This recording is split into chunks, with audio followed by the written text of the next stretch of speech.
Hello Dragon Wisps, welcome to today's video. Today will be the third and hopefully final time I try to record chapter 24 of Twilight.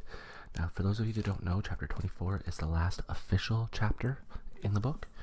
All that's left after that is the epilogue, which I plan to release in a separate video at another time.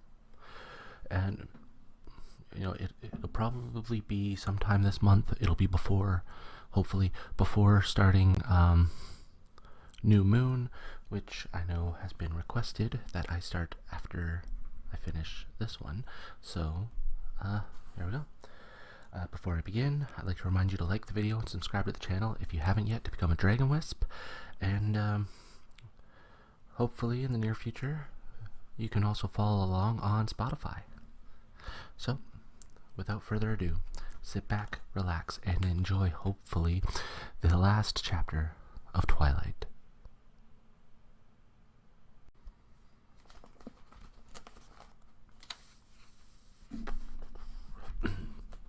Chapter 24, An Impasse. My eyes opened to a bright white light. I was in an unfamiliar room, a white room. The wall beside me was covered in long vertical blinds. Over my head, the glaring lights blinded me. I was propped up on a hard, uneven bed, a bed with rails. The pillows were flat and lumpy. There was an annoying beeping sound somewhere close by. I hoped that meant I was still alive. Death shouldn't be this uncomfortable. My hands were all twisted up with clear tubes, and something was taped across my face, under my nose. I lifted my hand to rip it off. No, you don't. And cool fingers caught my hand. Edward? I turned my head slightly, and his exquisite face was just inches from mine, his chin resting on the edge of my pillow. I realized again that I was alive, this time with gratitude and elation. Oh, Edward, I'm so sorry. Shh. He shushed me. Everything's all right now. What happened? I couldn't remember clearly, and my mind rebelled against me as I tried to recall. I was almost too late. I could have been too late, he whispered, his voice tormented. I was so stupid, Edward. I thought he had my mom. He tricked us all. I need to call Charlie and my mom, I realized through the haze. Alice called them. Renee is here. Well, here in the hospital. She's getting something to eat right now. She's here? I tried to sit up, but the spinning in my head accelerated, and his hand pushed me gently down onto the pillows. She'll be back soon, he promised, and you need to stay still. But what did you tell her? I panicked. I had no interest in being soothed. My mom was here, and I was recovering from a vampire attack. Why did you tell her I'm here? You fell down 2 flights of stairs and through a window. He paused. You have to admit, it could happen. I sighed, and it hurt. I stared down at my body under the sheet, the huge lump that was my leg. How bad am I asked. You have a broken leg, 4 broken limbs, some cracks in your skull, bruises covering every inch of your skin, and you've lost a lot of blood. They gave you a few transfusions. I didn't like it. It made you smell all wrong for a while. That must have been a nice change for you. No, I like how you smell. How did you do it? I asked quietly. He knew what I meant at once. I'm not sure. He looked away from my wondering eyes, lifting my gauze-wrapped hand from the bed and holding it gently in his, careful not to disrupt the wire connecting me to one of the monitors. I waited patiently for the rest. He sighed without returning my gaze. It was impossible to stop, he whispered. Impossible, but I did. He looked up finally with a half of smile. I must love you. Don't I taste as good as I smell? I smiled in response. That hurt my face. Even better. Better than I'd imagined. I'm sorry, I apologized. He raised his eyes to the ceiling. Of all the things to apologize for. What should I apologize for? For very nearly taking yourself away from me forever. I'm sorry, I apologized again. I know why you did it. His voice was comforting. It was still irrational, of course. You should have waited for me. You should have told me. You wouldn't have let me go. No, he said in a grim tone. I wouldn't.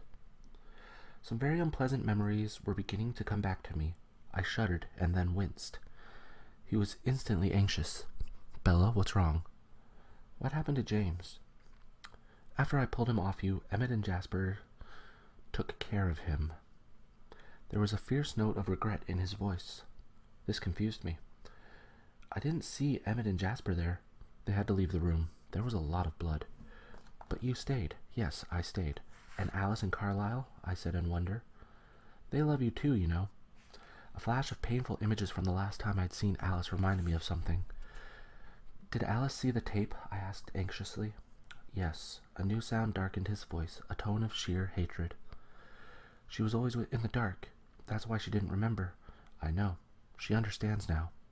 His voice was even, but his face was black with fury.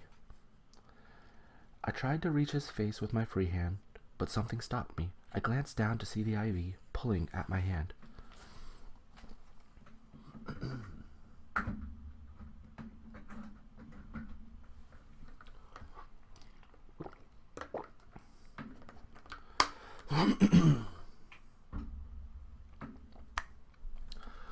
Ugh, I winced. What is it? He asked anxiously. Distracted, but not enough. The bleakness did not entirely leave his eyes. Needles, I explained, looking away from the one in my hand. I concentrated on a warped ceiling tile and tried to breathe deeply despite the ache in my ribs. Afraid of a needle, he muttered to himself under his breath, shaking his head. Oh, a sadistic vampire, intent on torturing her to death. Sure, no problem, she runs off to meet him. An IV, on the other hand. I rolled my eyes. I was pleased to discover that this reaction, at least, was pain-free. I decided to change the subject. Why are you here? I asked. He stared at me, first confusion, and then hurt touching his eyes. His brows pulled together as he frowned. Do you want me to leave? No, I protested, horrified by the thought. No, I meant, why does my mother think you're here? I need to have my story straight before she gets back. Oh, he said, and his forehead smoothed back into marble. I came to Phoenix to talk some sense into you, to convince you to come back to Forks. His wide eyes were so earnest and sincere, I almost believed them myself. You agreed to see me, and you drove out to the hotel where I was staying with Carlisle and Alice. Of course, I was here with parental supervision, he inserted virtuously. But you tripped on the stairs on the way down to my room, and, well, you know the rest. You don't need to remember any details, though. You have a pretty good excuse to be a little muddled about the finer points. I thought about it for a moment. There are a few flaws with that story, like no broken windows. Not really, he said. Alice had a little bit too much fun fabricating evidence. It's all been taken care of very convincingly. You could probably sue the hotel if you wanted to. You have nothing to worry about, he promised, stroking my cheek with the lightest of touches. Your only job now is to heal. I wasn't so lost in the soreness or the fog of medication that I didn't respond to his touch. The beeping of the monitor jumped around erratically. Now he wasn't the only one who could hear my heart misbehave. That's going to be embarrassing, I muttered to myself. He chuckled, and a speculative look came into his eye. I wonder. He leaned in slowly. The beeping noise accelerated wildly before his lips even touched me. But when they did, though with the most gentlest of pressure, the beeping stopped altogether. He pulled back abruptly, his anxious expression turning to relief as the monitor reported the restarting of my heart. It seems that I'm going to have to be even more careful with you than usual, he frowned. I was not finished kissing you, I complained. Don't make me come over there. He grinned and bent to press his lips lightly to mine. The monitor went wild. But then his lips were taut. He pulled away. I think I hear your mother, he said, grinning again. Don't leave me, I cried, an irrational surge of panic flooding through me. I couldn't let him go. He might disappear from me again. He read the terror in my eyes for a short second. I won't, he promised solemnly, and then he smiled. I'll take a nap. He moved from the hard plastic chair by my side to the turquoise faux leather recliner at the foot of my bed, leaning it all the way back and closing his eyes. He was perfectly still. Don't forget to breathe, I whispered sarcastically. He took a deep breath, his eyes still closed. could hear my mother now. She was talking to someone, maybe a nurse, and she sounded tired and upset. I wanted to jump out of my bed and run to her to calm her, promise that everything was fine, but I wasn't in any sort of shape for jumping, so I waited impatiently. The door opened a crack, and she peeked through. "Mom," I whispered, my voice full of love and relief. She took in Edward's still form on the recliner and tiptoed to my bedside. "He never leaves, does he?" she mumbled to herself. "Mom, I'm so glad to see you." She bent down to hug me gently, and I felt warm tears falling on my cheeks. "Bella, I was so upset. I'm sorry, Mom, but everything's fine now. It's okay," I comforted her. "I'm just glad to finally see your eyes open," she sat on the edge of my bed. I suddenly realized that I didn't have any idea when it was. "How long have they been closed?" "It's Friday, hun. You've been out for a while." "Friday?" I was shocked. I tried to remember what day it had been, but I didn't want to think about it at that. "They had to keep you sedated for a while, honey. You've got a lot of injuries." "I know." I could feel them. "You're lucky Dr. Cullen was there. He's such a nice man. He's very young, though, and he looks more like a model than a doctor. You've met Carlisle? And Edward's sister Alice? She's a lovely girl." "She is," I agreed wholeheartedly. She glanced over her shoulder at Edward, lying with his eyes closed in the chair. "You didn't tell me you had such good friends in Forks." I cringed and then moaned. "What hurts?" she demanded anxiously, turning back to me. Edward's eyes flashed to my face. "It's fine," I assured them. "I just have to remember not to move." He lapsed back into his phony slumber. I took advantage of my mother's momentary distraction to keep the subject from returning to my less than candid behavior. "Where's Phil?" I asked quickly. "Florida. Oh, Bella, you'll never guess. Just when we were about to leave, the best news. Phil got signed, I guess?" "Yes, how did you guess? The Suns, can you believe it?" "That's great, Mom," I said as enthusiastically as I could manage, though I had little idea what that meant. "And you'll like Jacksonville so much," she gushed while I stared at her vacantly.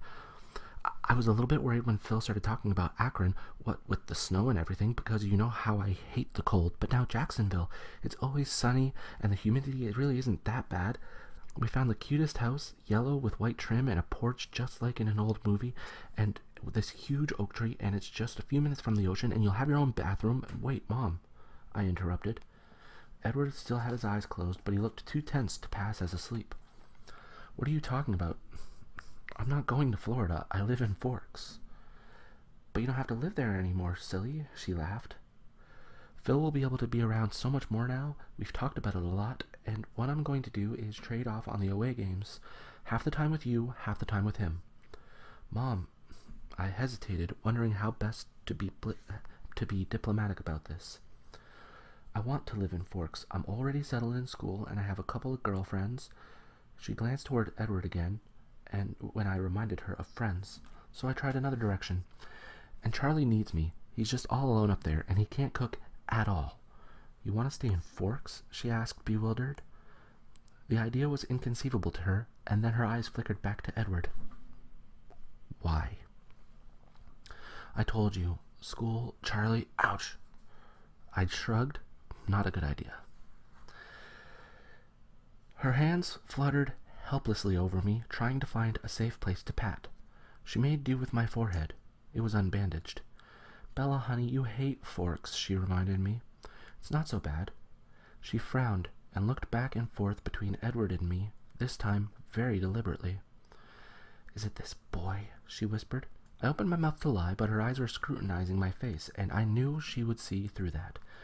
"He's part of it," I admitted. No need to confess how big a part. "So have you had a chance to talk with Edward?" I asked. "Yes," she hesitated, looking at his perfectly still form, "and I want to talk to you about that." "Uh-oh. What about?" I asked. "I think that boy is in love with you," she accused, keeping her voice low. "I think so too," I confided. "And how do you feel about him?" She only poorly concealed the raging curiosity in her voice. I sighed, looking away. As much as I loved my mom, this was not a conversation I wanted to have with her. "I'm pretty crazy about him." There. That sounded like something a teenager with her first boyfriend might say.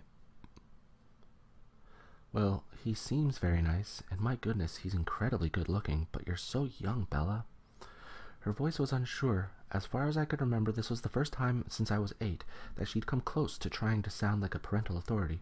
I recognized the reasonable but firm tone of voice from talks I'd had with her about men. I know that, Mom. Don't worry about it. It's just a crush. I soothed her. That's right, she agreed, easily pleased. Then she sighed and glanced guiltily over her shoulder at the big round clock on the wall. Do you need to go? She bit her lip. Phil's supposed to call in a little while. I didn't know you were going to wake up. No problem, Mom. I tried to tone down the relief so she wouldn't get her feelings hurt. I won't be alone. I'll be back soon. I've been sleeping here, you know, she announced, proud of herself. Oh, Mom, you don't have to do that. You can sleep at home. I'll never notice. The swirl of painkillers in my brain was making it hard to concentrate even now, though apparently I'd been sleeping for days. I was too nervous, she admitted sheepishly. There's been some crime in the neighborhood, and I don't like being there alone. Crime? I asked in alarm. Someone broke into that dance studio around the corner from the house and burned it to the ground. There's nothing left at all. And then they left a stolen car right out front. Do you remember when you used to dance there, honey? I remember. I shivered and winced. I can stay, baby, if you need me. No, Mom, I'll be fine. Edward will be with me. She looked like that might be why she wanted to stay. I'll be back tonight. It sounded as much like a warning as it sounded like a promise, and she glanced over at Edward again as she said it. I love you, Mom. I love you too, Bella. Try to be more careful when you walk, honey. I don't want to lose you. Edward's eyes stayed closed, but a wide grin flashed across his face. A nurse came bustling in to check all my tubes and wires. My mother kissed my forehead, patted my gauze-wrapped hand, and left. The nurse was checking the paper readout of my heart monitor. Are you feeling anxious, honey? Your heart rate got a little high there. I'm fine, I assured her. I'll tell your RN that you're awake. She'll be in to see you in a minute. As soon as she closed the door, Edward was at my side. You stole a car? I raised my eyebrows.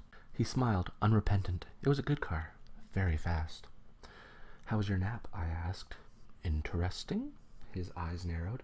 What? He looked down while he answered. I'm surprised. I thought Florida and your mother. Well, I thought that's what you would want. I stared at him uncomprehendingly. But you'd be stuck inside all day in Florida. You'd only be able to come out at night, just like a real vampire. He almost smiled, but not quite. And then his face was grave. I would stay in Forks, Bella. Or somewhere like it, he explained. Somewhere where I couldn't hurt you anymore. It didn't sink in at first. I continued to stare at him blankly as the words one by one clicked into place in my head like a ghastly puzzle. I was barely conscious of the sound of my heart accelerating, though as my breathing became hyperventilation, I was aware of the sharp aching in my protesting ribs.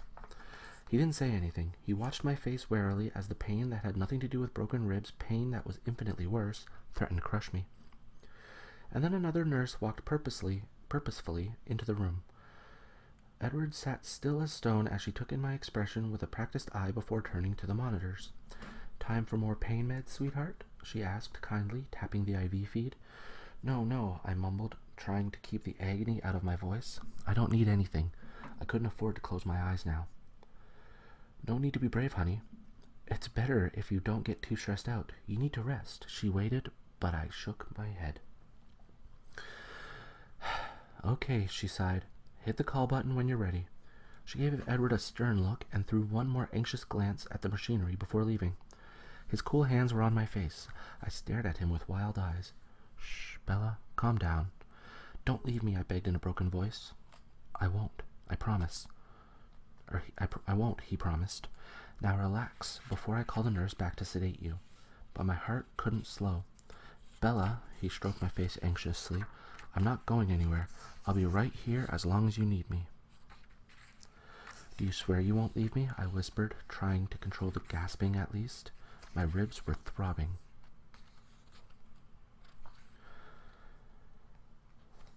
He put his hands on either side of my face and brought his face close to mine. His eyes were wide and serious. I swear. The smell of his breath was soothing. It seemed to ease the ache of my breathing. He continued to hold my gaze while my body slowly relaxed and the beeping returned to a normal pace. His eyes were dark, closer to black than gold today. Better? He asked.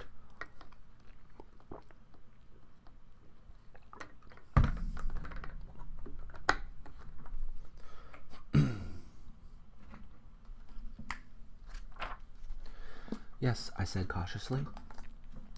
He shook his head and muttered something unintelligible. I thought I picked out the word overreaction. Why did you say that? I whispered, trying to keep my voice from shaking. Are you tired of having to save me all the time? Do you want to go away?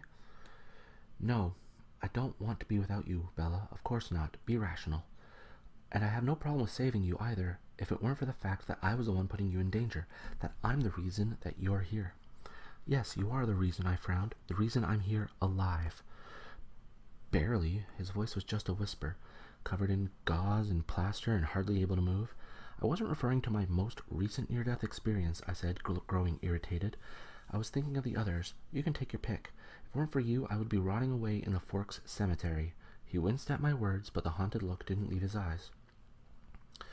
That's not the worst part, though, he continued to whisper. He acted as if I hadn't spoken. Not seeing you there on the floor, crumpled and broken. His voice was choked, not thinking I was too late, not even hearing you scream in pain. All those unbearable memories that I'll carry with me for the rest of eternity. No, the very worst was knowing that I couldn't stop, believing that I was going to kill you myself. But you didn't. I could have, so easily. I knew I needed to stay calm, but he was trying to talk himself into leaving me, and the panic fluttered in my lungs, trying to get out. Promise me, I whispered. What? You know what. I was starting to get angry now. He was so stubbornly determined to dwell on the negative. He heard the change in my tone. His eyes tightened. I don't seem to be strong enough to stay away from you, so I suppose that you'll get your way, whether it kills you or not, he added roughly. Good. He hadn't promised, though, a fact that I had not missed. The panic was only barely contained. I had no strength left to control the anger. You told me how you stopped. Now I want to know why, I demanded. Why? He repeated warily. Why you did it. Why didn't you just let the venom spread? By now I would be just like you. Edward's eyes seemed to turn flat black, and I remembered that this was something he'd never intended me to know. Alice must have been preoccupied by the things she'd learned about herself, or she'd been very careful with her thoughts around him. Clearly he had no idea that she had filled me in on the mechanics of vampire conversions. He was surprised and infuriated. His nostrils flared, his mouth looked as if it was chiseled from stone. He wasn't going to answer, that much was clear. I'll be the first to admit that I have no experience with relationships, I said, but it just seems logical. A man and woman have to be somewhat equal, as in one of them can't always be swooping in and saving the other one. They have to save each other equally. He folded his arms on the side of my bed and rested his chin on his arms. His expression was smooth. The anger reined in. Evidently, he decided he wasn't angry with me. I hoped I'd get a chance to warn Alice before he caught up with her. You have saved me, he said quietly. I can't always be Lois Lane, I insisted. I want to be Superman, too. You don't know what you're asking. His voice was soft. He stared intently at the edge of the pillowcase. I think I do. Bella, you don't know. I've had almost 90 years to think about this, and I'm still not sure. Do you wish that Carlisle hadn't saved you? No, I don't wish that. He paused before continuing. But my life was over. I wasn't giving anything up. You are my life. You're the only thing it would hurt me to lose. I was getting better at this. It was easy to admit how much I needed him. He was very calm, though, decided. I can't do it, Bella. I can't do it, Bella. I won't do that to you. Why not? My throat rasped at the words. Why not? My throat rasped, and the words weren't as loud as I'd meant them to be. Don't tell me it's too hard. After today, or I guess it was a few days ago, anyway, after that, it should be nothing. He glared at me. And the pain? He asked. I blanched. I couldn't help it. But I tried to keep my expression from showing how clearly I remembered that feeling, the fire in my veins. That's my problem, I said. I can handle it. It's possible to take bravery to the point where it becomes insanity. It's not an issue. 3 days. Big deal. Edward grimaced again as my words reminded him that I was more informed than he had ever intended me to be. I watched him repress the anger, watched as his eyes grew speculative. Charlie? He asked curtly. Renee? Minutes passed in silence as I struggled to answer his question. I opened my mouth, but no sound came out. I closed it again. He waited, and his expression became triumphant because he knew I had no answer. Look, that's not an issue either, I finally muttered. My voice was as unconvincing as it always was when I lied. Renee has always made the choices that work for her. She'd want me to do the same. And Charlie's resilient. He's used to being on his own. I can't take care of them forever. I have my own life to live. Exactly, he snapped, and I won't end it for you. If you're waiting for me to be on my deathbed, I've got news for you. I was just there. You're going to recover, he reminded me. I took a deep breath to calm myself, ignoring the spasm of pain it triggered. I stared at him, and he stared back. There was no compromise in his face. No, I said slowly, I'm not. His forehead creased. Of course you are. You may have a scar or two. You're wrong, I insisted. I'm going to die. Really, Bella? He was anxious now. You'll be out of here in a few days. 2 weeks at most. I glared at him. I may not die now, but I'm going to die sometime. Every minute of every day, I get closer, and I'm going to get old.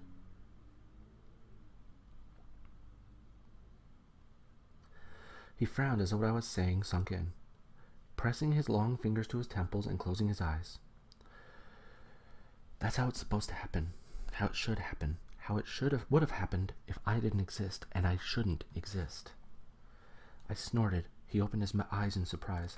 That's stupid. That's like going to someone who's just won the lottery, taking their money and saying, look, let's just go back to how things used to be. It's better that way, and I'm not buying it. I'm hardly a lottery prize, he growled. That's right, you're much better. He rolled his eyes and set his lips. Bella, we're not having this discussion anymore. I refuse to damn you to an eternity of night, and that's the end of it. If you think that's the end of it, then you don't know me very well, I warned him. You're not the only vampire I know. His eyes went black again. Alice wouldn't dare. And for a moment he looked so frightening that I couldn't help but believe it. I couldn't imagine someone brave enough to cross him. Alice already saw it, didn't she? I guessed. That's why the things she says upset you. She knows I'm going to be like you someday. She's wrong. She also saw you dead, but that didn't happen either. You'll never catch me betting against Alice. We stared at each other for a very long time. It was quiet, except for the whirring of the machines, the beeping, the dripping, the ticking of the big clock on the wall. Finally, his expression softened. So where does that leave us, I wondered. He chuckled humorlessly. I believe it's called an impasse. I sighed. Ouch, I muttered. How are you feeling? He asked, eyeing the button for the nurse.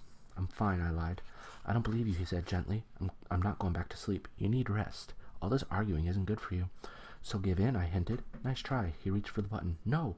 He ignored me. Yes? The speaker on the wall squawked.